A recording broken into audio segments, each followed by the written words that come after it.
Good morning. This is Josh Hayes with Hedge Plus, and here's today's market monitor. All I can really say right now is that everything on the left is pretty much inconsequential if the world is going to continue to keep growing massive crops, and it doesn't even take perfect weather at this point with how much diversification, how many acres are being added each year. We may not be growing as dramatically in production each year, but the rest of the world is. The rest of the world is trying to find more and more farmable land. Africa has more than half of the world's untapped arable farmland to be developed, and countries are actively working to do that right now.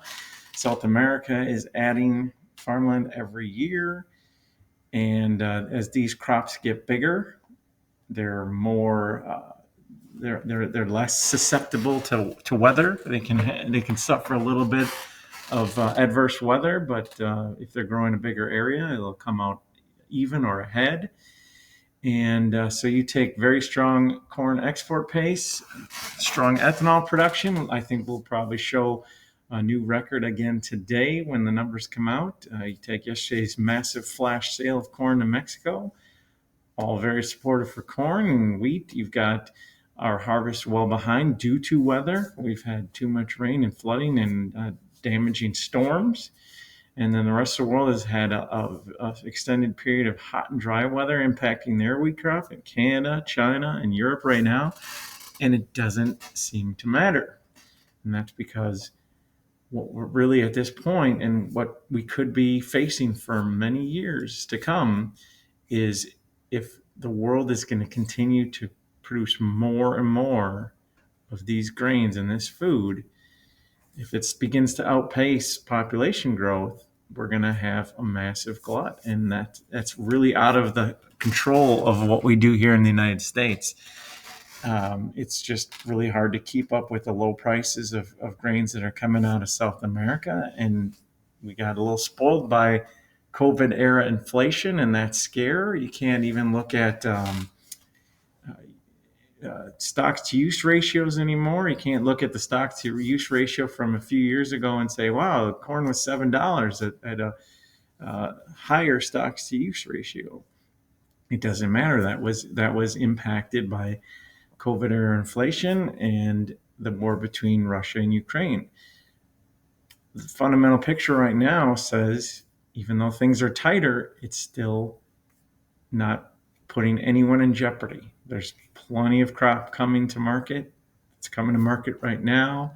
And when South America gets through a lot of its sales, we're going to be bringing ours to market. So there's so little risk right now of having tight supply or running out that the market just and traders just absolutely are completely fixated on massive crop elsewhere and good enough weather here. I know everyone in the United States has seen some weather issue for the most part.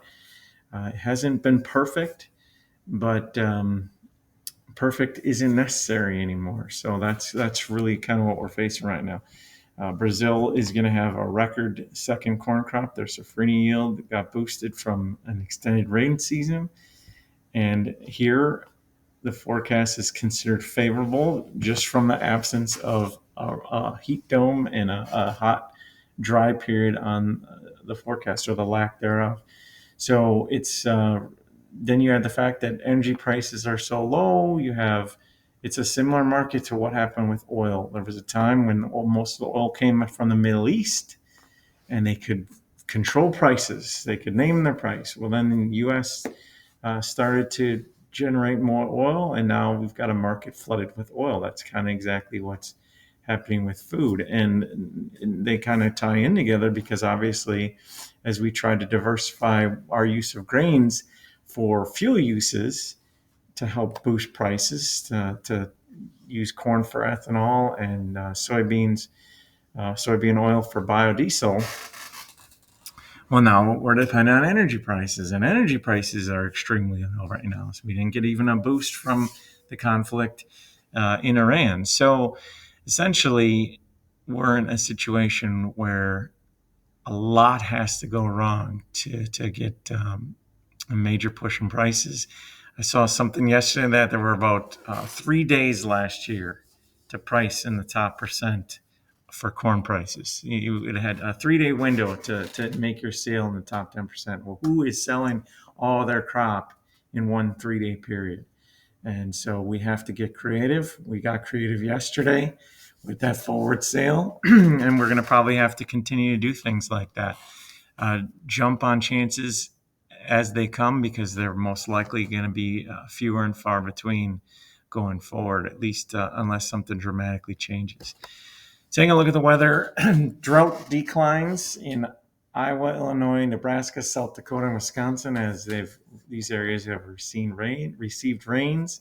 Helps to show you that the picture is getting more favorable and more risk is being taken out. Not that there was a whole lot to begin with, but even in the areas where we did have a little bit of dryness, the drought monitor is showing fewer areas in drought in these places, and that's only going to continue to cause a bearish market for us. In China, they've gone from drought to now flooding in their central area.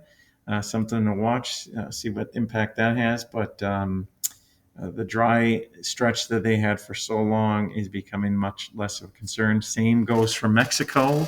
Their monsoon rains are coming and beginning to eliminate their drought conditions. And about the only adverse spot right now is the western areas of Argentina, where they're growing wheat, are starting to get way too dry. But obviously, it's going to take a whole lot more to impact that market as the weather improves elsewhere, such as in China and Canada, and it's projected to improve here for our wheat. Taking a look at international prices today because it shows that we've got now both the U.S. and Brazil have now dipped under $200 per metric ton, and yet Argentina is pushing 190.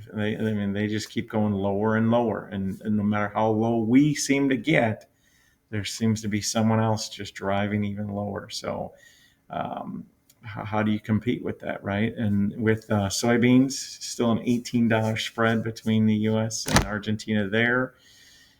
In wheat, it's probably our most competitive grain right now, but you wouldn't know it. But about $4.50 off of what is coming out of the Black Sea right now. This sums it up for us.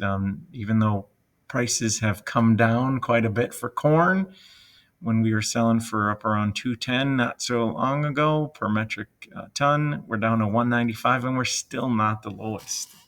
And Brazil's coming down as well. And as their safrinha comes to market, there's a good chance they'll dip below us in price as well. So it's a daunting task, and I might understand why we made the recommendation we did. It's quite a bit forward ahead on a sale, but it's to take some risk out and at least get a manageable price. And if we can lock in good basis on that sale at a later time, if this keeps up, that's going to look like a really strong sale.